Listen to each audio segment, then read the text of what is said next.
Good day, I'm Carrie Ann Smith, and this is your JIS news for Friday, October 24. Over 2,000 new jobs are expected in the hospitality sector within the next few months. Finance Minister Dr. Peter Phillips made the announcement on Wednesday while addressing students at the Montego Bay Community College. More from Andrea Chisholm.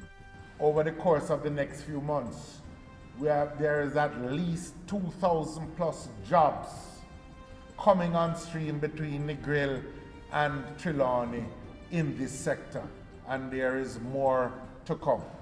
That was the Finance Minister's declaration as he pointed to prospects in the tourism and hospitality sector. He also encouraged students to learn to speak Spanish fluently so they could take advantage of Jamaica's business process outsourcing sector. Meanwhile, Deputy Managing Director of the IMF, Ming Zhu, says young people play a key role in Jamaica's growth and development. We need a human capital. We need the young people. We need a leader of the futures. Mr. Ming Zhu was in the island for the 2014 High-Level Caribbean Forum, which ended on Friday. The forum examined ways of strengthening the tax and financial systems in the Caribbean while improving the reliability and efficiency of energy. Reporting from the Montego Bay Convention Center, I'm Andrea Chisholm for JIS News. Health Minister Dr. Fenton Ferguson is in Cuba seeking support for government's Ebola preparedness and response efforts. The minister left the island on Thursday with a delegation that includes senior members in the health ministry, representatives of the Jamaica Defense Force, private sector organization of Jamaica and various medical associations, as well as opposition member Rudyard Spencer. They will be in Cuba until October 26. This comes after a request by Prime Minister Portia Simpson Miller to the President of Cuba and a subsequent meeting between Dr. Ferguson and Cuba's ambassador to Jamaica. The authorities are discussing, among other things, training for healthcare and other workers, and the possibility of Cuban doctors and nurses coming to Jamaica in the event of an outbreak here. They're also exploring the provision of additional personal protective equipment, as well as contact tracing kits for managing potentially exposed persons at the community level.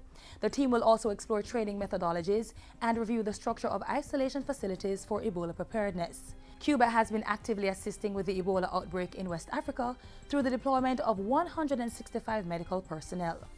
Meanwhile, ahead of his trip to Cuba, the health minister warned against persons spreading misinformation and rumors about Ebola being in Jamaica.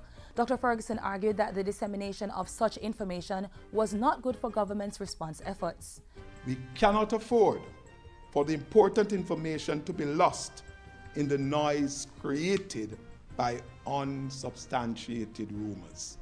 I cannot stress enough the importance of everyone's participation in this process.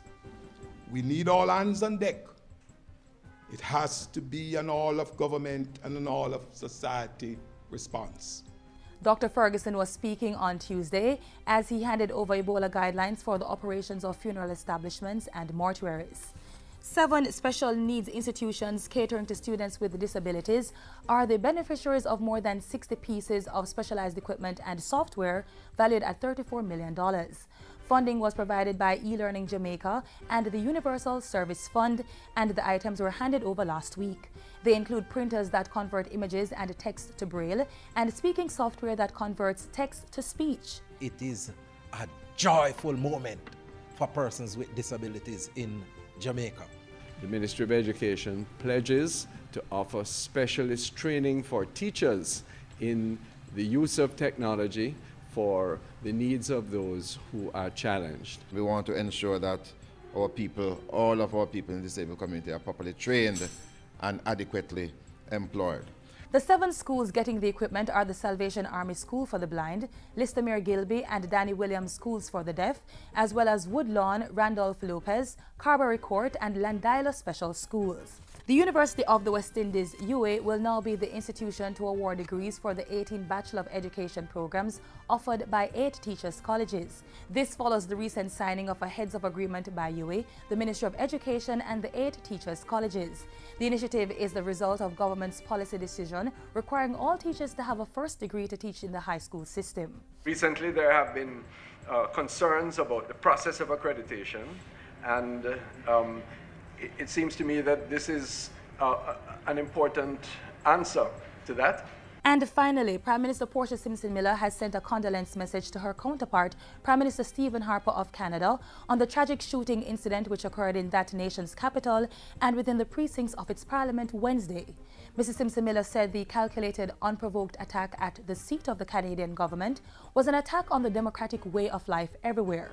She insisted that it must be condemned in the strongest possible way by those who champion democracy, peace and freedom. The Prime Minister went further to say that no effort should be spared in locating the mastermind and those who carried out this dastardly act. At the same time, she expressed profound sympathies for the relatives, friends and associates of the fallen soldier and praised the brave and quick action of the Canadian Security Forces, which saved the loss of other innocent lives.